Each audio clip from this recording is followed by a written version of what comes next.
জামাত ইসলাম ওই সময় চাইছিল যে শাসকের সমস্যা, শাসক পরিবর্তন হোক, কিন্তু দেশের অখণ্ডতা ঠিক থাকে। আজকে পানি দিবে না, ফারাক্কা ওই পারমাণবিক একটা ওইদিকে সেট করে রাখলে পানি দিত ওই গেটি বানাতে পারতো না, ফারাক্কা মাঝে দেওয়ার সাহস করতো না। জামাত ইসলামী ক্ষমতায় গেলে হিন্দুদেরকেও কি শরিয়া আইন মানতে বাধ্য করা হবে কিনা, এই তো কথা। আচ্ছা, আপনি আমাকে দুটো কথা বলেন। এক নাম্বার হলো সিভিল, বললাম না একটু আগে, সিভিল আইন ইসলামী, এটা কিন্তু আরেকটা শব্দ হয়তো বাদ গেছে আমার। সিভিল আইনগুলো ধর্মীয় আইন, যার যার ধর্ম। যেমন মুসলিম আইনে পিতার সম্পত্তি কন্যা পাবে ছেলের অর্ধেক, কিন্তু হিন্দুরা মেয়েরা বাপের সম্পত্তি পায় না। সুতরাং বাংলাদেশের আইনও কিন্তু তাই, হিন্দু আইন আলাদা আছে। ছেলেরা 4টের বেশি বিয়ে করতে পারবে না, হিন্দুরা 10টাও করতে পারবে। এটা বাংলাদেশের আইন তাকে বাধা দিবে না, ওই আইনে সেটা আছে। আমি বলতে চাচ্ছি যেগুলো একটু খেয়াল করে, ক্রিমিনাল মানে ফৌজদারি, মানে এটা অফেন্স, আর সিভিল মানে দেওয়ানি, মানে অধিকার, রাইটস। একটা অফেন্স, একটা রাইটস। তো আপনি খান, আমার আপত্তি নাই, আমি খাবো না, এটার নাম হলো রাইটস, ধর্মীয়। সুতরাং বিয়ে শাদী তালাক অধিকার সংক্রান্ত যা আছে এগুলো যার যার ধর্মীয় আইন। জামাত ইসলাম ক্ষমতা গেলেও ওই হিন্দুরা 10-15টা বিয়ে করতে পারবে, অসুবিধা নাই। সুতরাং যার ধর্মের আইন তার কাছে, এটাই সিভিল রাইটস। এখন আসেন ফৌজদারি। এবার বলেন, আপনার থাপ্পড়, আপনি একটা থাপ্পড় মারলে এটা বেশি লাগবে, হিন্দু একদম থাপ্পড় মারলে ওটা কম লাগবে নাকি? তাহলে থাপ্পড় মারার বিচার সমান হওয়া উচিত না ভিন্ন হওয়া উচিত? এই জন্য ইসলাম ক্ষমতায় গেলে ফৌজদারি আইন হবে সবার জন্য সমান। জামাত ইসলামী নিয়ে একটা প্রশ্ন ছিল না, যে স্বাধীনতা বিরোধী আর হচ্ছে যে ইতিহাসী নির্বাচন নিয়ে কথা বললো। আমি 2 মিনিটে শেষ করে দিচ্ছি, একটু খেয়াল করেন তো। 91 সালে, একটু খেয়াল করবেন আমার কথাটা, 91 সালে তত্ত্বাবধায়ক সরকারের অধীনে নির্বাচন হবে, এটার পক্ষে ছিল, অঙ্কের মতো আপনারা কাটাকাটি করবেন, এটার পক্ষে ছিল বিএনপি, ঠিক কিনা বলেন? জামাত, আওয়ামী লীগও পক্ষে ছিল। বিপক্ষে কে ছিল? জাতীয় পার্টি। বিপক্ষে কে ছিল? জাতীয় পার্টি। তাহলে তত্ত্বাবধায়ক সরকারের পক্ষে বিএনপি, জামাত, আওয়ামী লীগ, বিপক্ষে জাতীয় পার্টি। তত্ত্বাবধায়ক সরকারের পক্ষে নির্দলীয় নিরপেক্ষ সরকারের অধীনে ভোট হোক, এটা চেয়েছিল বিএনপি, জামাত, আওয়ামী লীগ, আর চাইনি হলো জাতীয় পার্টি। এবার 96 সালে এসে আওয়ামী লীগও তত্ত্বাবধায়ক চাই, জামাতও তত্ত্বাবধায়ক চাই, জাতীয় পার্টিও তত্ত্বাবধায়ক চাই, এবার চায় না বিএনপি।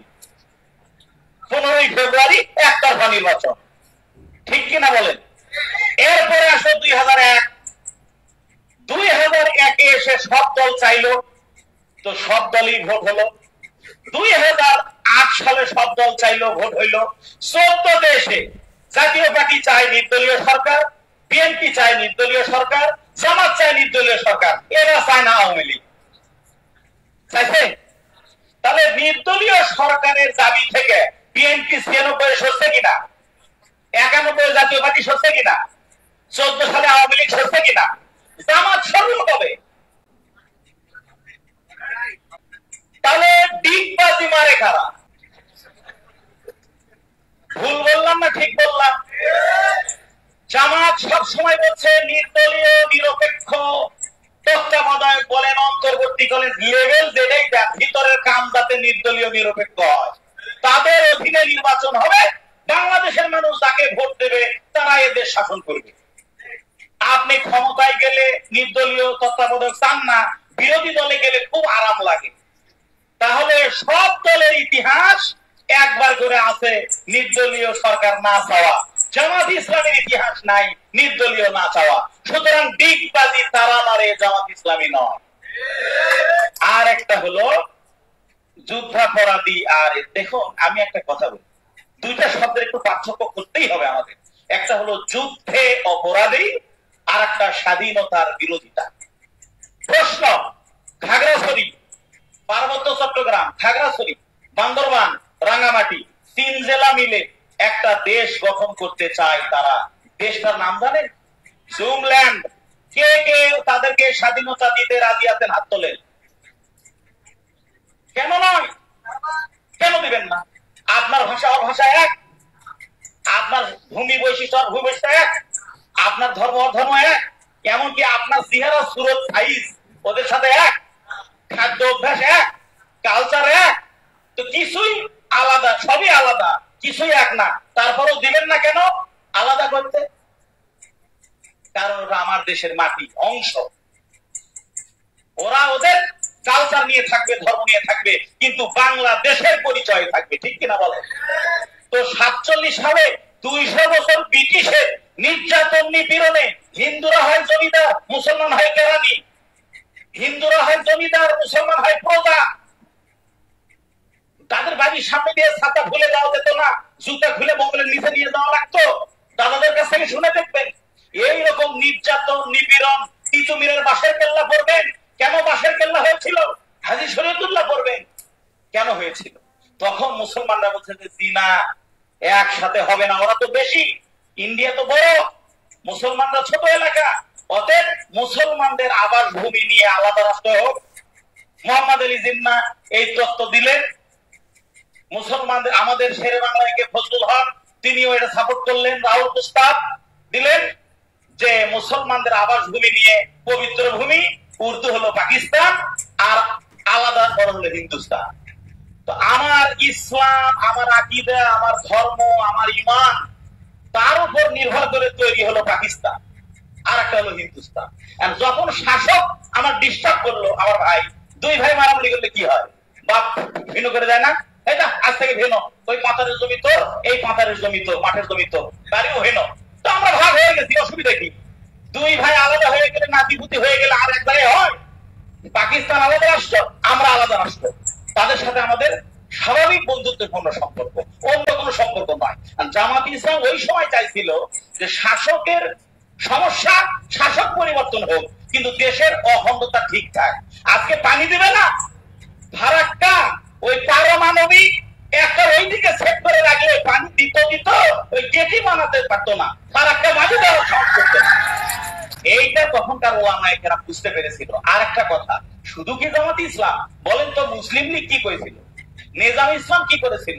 ওই পার্বত্য এলাকার আদিবাসী ভাইয়েরাও পাকিস্তানের পক্ষে ছিল। আমি তখনকার কথা বলছি। সুতরাং তখন অখণ্ডতার পক্ষে যারা ছিল এদেরকে স্বাধীনতা বিরোধিতা করাকারী বলা হয়। সেটা ঠিক না ভুল, এটা ইতিহাস বিচার করবে, ভবিষ্যৎ বিচার করবে। কিন্তু প্রশ্ন হলো, যুদ্ধ শুরু হয়ে গেলে অপরাধী, তো এই অপরাধে জামাত ইসলামী লোকেরা কোথাও কোনো অপরাধ করেছে এরকম কোন প্রমাণ আজ পর্যন্ত মিলে নাই। তার একটা দুটো উদাহরণ দিয়ে আমার কথা শেষ করি। বলা হয়েছে সাইদি সাহেব বিশাব আলীকে হত্যা করেছে, সাক্ষীকে সুকরঞ্জন বালী, আপন ভাই। তো সুকরঞ্জন বালী হাইকোর্টের গেটে গেল এই কথা বলার জন্য যে না না, সাইদি সাহেবকে আমি চিনতামই না, উনি আমার ভাইকে খুন করে নাই।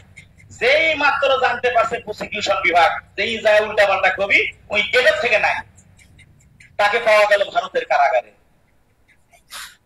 তার মানে বোঝা গেল সুকরঞ্জন বালী নিজের ভাই জানে না বিশাব আলী কে মারছে, আর আমাদের প্রসিকিউশন, আওয়ামী লীগের প্রসিকিউশন জানতো বিশাব আলীকে কে মারছে। সাইদি সাহেবের নামে ধর্ষণের অপরাধ। আপনাদের বিশ্বাস হলে ওকে।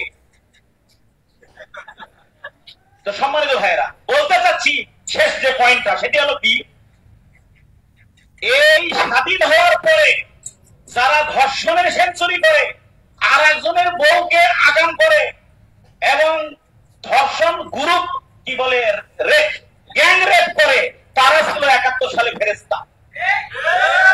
আর দেশ স্বাধীনের পরে বাংলাদেশের কোন থানায় জামাত ইসলামী ছাত্র শিবিরের নামে একটা রেপ কেস নাই। এরা ছিল তখন ধর্ষণকারী। আগেকার জামাত শিবির ছিল ধর্ষণকারী, এখনকার নামে কোনো কেস নাই। আর এখনকার যারা ধর্ষণের সেঞ্চুরি করতেছে এরা 71 সালে ছিল ফেরেশতা নাকি? এটা বিবেকের। আবার you all are mature, genius, meritorious students and human being. স্বাভাবিক রাজনীতির কথা আপনারা ধরবেন কেন? বিবেক বুদ্ধি দিয়ে চিন্তা করবেন।